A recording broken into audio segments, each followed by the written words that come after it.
Isang mapagpalang hapon at mapagpalang gabi sa ating lahat, sa mga ating mga kaibigan, sa ating mga kapatid, sa pananampalatayang Katolikong Kristiyano. Ito na naman po ulit ang programang pinamagatang ang sagot ni Pedro upang tatalakayin natin ang ikalawang bahagi ng nagawa nating video noong nakaraang araw. Patungkol pa rin po ito sa Crucipeio o sa krus ng ating Panginoong Jesucristo. Sapagkat kung matatandaan po natin, yung sinagot po natin ng ministro ay kanyang pinabubulaanan yung krus dahil ayaw nila dito. Ito po ang video. Ang mga Kristiyano kaya ng unang siglo ang gumamit ng krus bilang sagisag na pangrelihiyon? Mga kaibigan, abangan po ninyo ang mga kasagutan sa programang ito ng Iglesia ni Cristo, ang Pagbubunyag.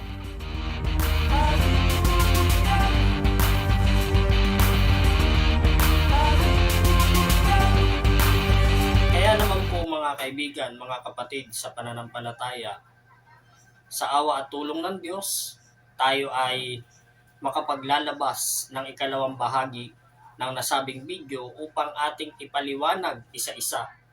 Sapagkat nung tayo ay nag-post, nung ako ay nagbahagi ng nasabing video, ito ay umani ng iba't ibang reaksyon mula sa mga kaanib ng Iglesia ni Manalong nagpapanggap na Iglesia ni Cristo. Gaya po na sinasabi nila na yung ginamit ko raw na aklat ay magkaiba sa ginamit na edisyon ng kanilang ministro. Kaya daw nagkaroon daw ng rearrangement sa mga pahina. Kaya daw yung 373 na page ay nasa 385 page daw. Kagaya na sinasabi nila na edition na aking hawak. Pero mga kaibigan, mga kapatid, akin na po itong napansin. Kaya nga po ang ating ipinaglalaban ay mali yung pahina na ipinakita sa kanilang programa. Pero ano ang patuloy na ginagawa o ginawa sa atin ng mga kaanib ng Iglesia ni Manalong nagpapanggap na Iglesia ni Cristo? Wala naman silang inilalabas na patunay, wala silang hawak na ebidensya, hindi nila hawak yung edisyon na ginamit ng kanilang ministro, pero sinasabi nila na nagkaroon na raw ng rearrangement. Ito lang naman ang akin. Ilabas ninyo yung sinasabi ninyong edisyon. Dahil ako, meron akong 2 kopya ng 2 edisyon ng libro na may pinamagatang Catholic Faith by Luis Laraboy Moro na isang obispo ng simbahang Katoliko. Meron po akong 2 kopya ng 2 edisyon. Kaya sa mga Iglesia ni Manalong nagpapanggap na Iglesia ni Cristo, yung mga kaanib na magre-react sa video ito, naway ipakita ninyo na meron kayong hawak upang ating may paghambing.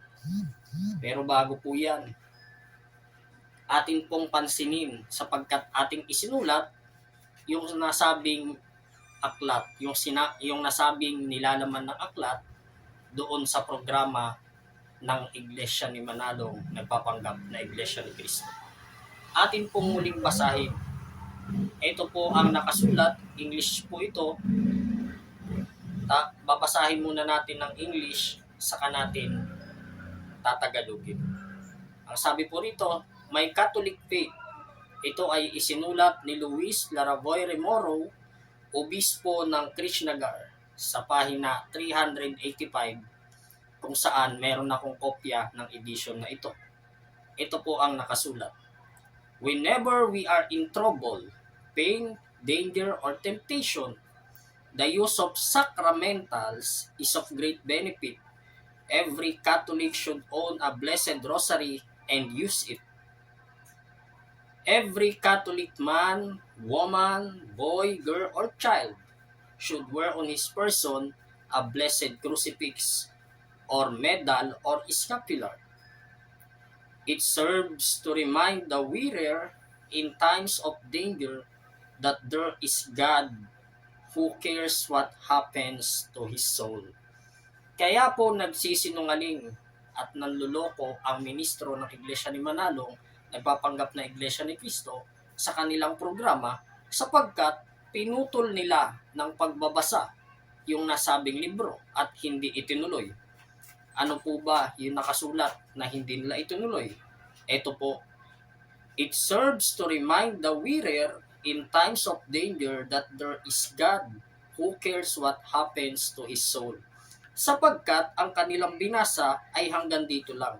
Blessed crucifix or medal or scapular. Hindi na po tinuloy. Ano ba ang ibig sabihin? Sinasabi po rito na kapag tayo daw ay nasa panganib, tayo ay nakakaramdam o nakakaranas ng kapighatian o temptasyon, ang paggamit ng sakramental ay makabubuti para sa lahat o para sa lahat ng mga Katoliko. Kaya nararapat lamang na tayo ay magsuot nito at magmay-ari ng tinatawag na kabanal-banalang rosaryo.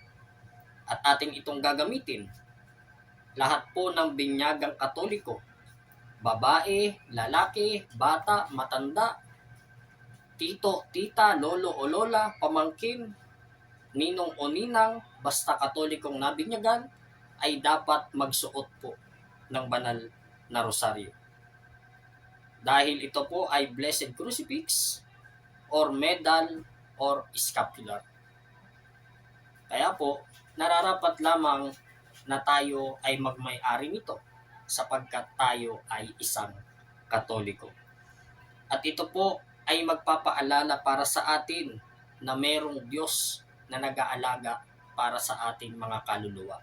Ito po yung nawalang bahagi doon sa binasa ng ministro. Ituloy po natin sa number 1. Unlike the sacraments, sacramentals were instituted by the Church, not by Christ. They are not necessary to salvation.